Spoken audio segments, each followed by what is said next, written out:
Hello everyone, welcome to English classes by Anita. Students, today I am going to explain a poem in the midnight zone from class 4 New Oxford Modern English. Students, I will read this poem line wise, stanza wise and explain in Hindi. So be with me and get ready for understanding. In the midnight zone मतलब होता है मध्य रात्रि का जो हिस्सा है, यानी कि समुद्र का वो हिस्सा जो मिडनाइट जोन कहा जाता है। और इसको 1000 से 3000 मीटर के जो समुद्र का जो 1000 नीचे से 3000 के बीच का हिस्सा होता है उसको मिडनाइट जोन कहा जाता है। आप इसको सर्च भी करिएगा। और यहाँ पे ऐसा जो हिस्सा है समुद्र का जहाँ पे मध्यरात्रि क्षेत्र कहा जाता है। मध्यरात्रि क्षेत्र का यानी कि जहाँ पे सूर्य और चंद्रमा की रोशनी नहीं जाती, बहुत गहरा होता है, बहुत अंधेरा होता है, इसीलिए इस जोन को मिडनाइट जोन भी कहा जाता है। तो चलिए इस पोएम में पढ़ते हैं और हम देखते हैं कि जो क्लेयर हॉर्सबर्ग हैं वो इस पोएम में मिडनाइट जोन के बारे में क्या हमें बताना चाहते हैं। Some parts of the ocean are very very deep. तो कहते हैं कि जो समुद्र का कुछ हिस्सा ऐसा होता है जो बहुत बेहद गहरा होता है। लुक एट द डायग्राम, आप डायग्राम देखो of the levels of the ocean, जहाँ पे ओशियन का लेवल दिखाया गया, हिस्सा दिखाया जाता है। फाइंड द मिडनाइट जोन, और मिडनाइट जोन के बारे में पता लगाओ। Look at pictures of angular fish, और आप यहाँ पे जो बुक में एंगुलर फिश की पिक्चर दी गई है उसे आप देखो। तो स्टूडेंट्स आप डायग्राम ओशियन का जो लेवल का डायग्राम है उसे देखिएगा, और आपको इन द मिडनाइट जोन के बारे में अगर कुछ पता चलता है, कुछ जानकारी मिलती है तो आप मुझे कमेंट सेक्शन में ज़रूर बताइएगा।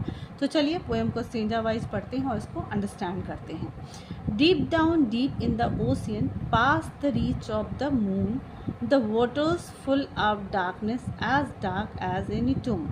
Deep down deep in the ocean, deep down यानी कि बहुत गहराई में नीचे, deep in the ocean यानी कि समुद्र के गहरे तल में, यानी कि समुद्र में बहुत गहराई में जहाँ बहुत नीचे है। Past the reach of the moon, जहाँ पे जो चाँद है, रीच उसका पहुँच नहीं है, यानी कि पहुँच चाँद की पहुँच से बहुत दूर। The water is full of darkness, the water is full of darkness यानी कि जो पानी जो पूरी अंधेरे से भरा हुआ है।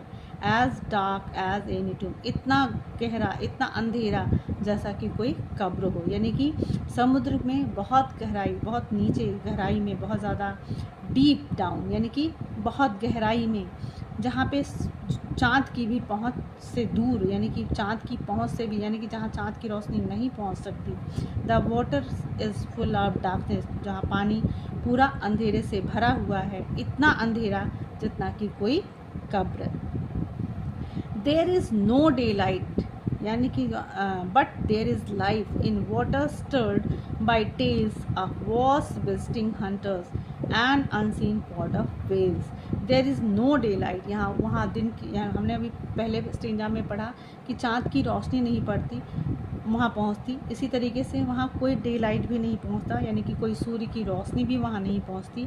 बट देयर इज़ लाइफ, लेकिन वहाँ जीवन होता है, यानी कि उस गहराई में जहाँ पे चाँद और सूर्य की रोशनी तक नहीं पहुँचती, लेकिन वहाँ जीवन होता है। In water stirred by tales of vast visiting hunter, जहाँ पे विशाल काय जो शिकारी, जो मछलियाँ होती हैं, वेल होती है, ऑफ वास्ट विजिटिंग यानी कि विशाल काय जो शिकारी होते हैं, उनकी पूँछों से पानी को हिलाया जाता है। And unseen pod of well, जो कि अदृश्य होते हैं, जिनको देखा नहीं जा सकता, उस वेल मछलियों के झुंड को, यानी कि जो ऐसा स्थान जहाँ पे रोशनी नहीं पहुँचती लेकिन वहाँ जीवन होता है, और जो पानी जहाँ पे पूँछों द्वारा, जो उस विशाल शिकारियों के पूँछों द्वारा वो पानी हिलाया जाता है, और ऐसा झुंड जो विशाल काय मछलियों या वेल की मछलियों का झुंड होता है, यानी कि वहाँ पे उस गहराई में उस वेल मछलियों का झुंड होता है।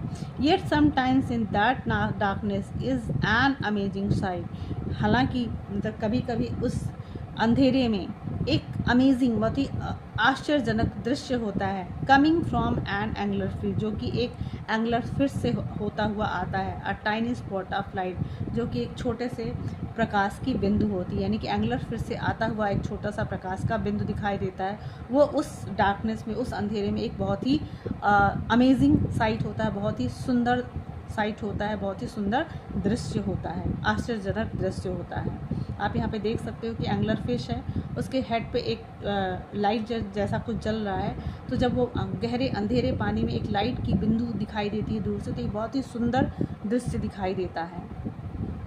She drifts with her strange head torch through icy depth alone as she hunts for little fish in the dark midnight zone. She drifts with her strange head torch, मतलब कि वो बहती है अपने एक अद्भुत हेड टॉर्च के through, मतलब हेड टॉर्च को लिए हुए उस वहाँ पे एक अद्भुत स्ट्रेंज अजीब सी, मतलब एक अपना हेड टॉर्च, उसके सर पे जो हेड टॉर्च अजीब सा दिखाई देता है और वो बहती है थ्रू आइसी डेप्थ, यानी कि बर्फीले डेप्थ, बर्फीले पानी की गहराई में, अलोन अकेले, एज सी हंट्स ऐसे जैसे कि वो छोटी मछलियों का शिकार करती है, in the dark midnight zone उस मध्यरात्रि क्षेत्र में। यानी कि आपने सेकेंड स्टेंजा पढ़ा तो सेकेंड स्टेंजा में दिख रहा है कि ऐसी जगह जहाँ पे अंधेरा होता है, जहाँ चाँद भी नहीं पहुँचता, जहाँ सूर्य की रोशनी भी नहीं पहुँचती, लेकिन वहाँ जीवन होता है और बहुत बड़े बड़े शिकारी अपनी पूँछों से पानी को हिलाते हुए एक अपनी बड़ी सी झुंड, जो कि अदृश्य झुंड होती है, जो वही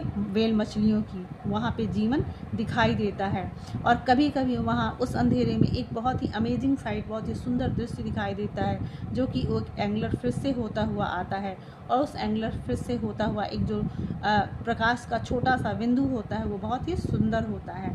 से drifts with her strange head torch, अपने हेड टॉर्च यानी कि अपने सर पे लगा हुआ जो टॉर्च है, उसके थ्रू वो बहती रहती है उस बर्फीले गहराई वाले पानी में अकेले, और ऐसा जैसा कि वो छोटे छोटी मछलियों का शिकार करती है उस मिडनाइट जोन में। तो स्टूडेंट्स, आई थिंक आपको ये पोएम अच्छे से समझ में आया होगा। So if you like the explanation, do share with your friends, and very thank you for watching.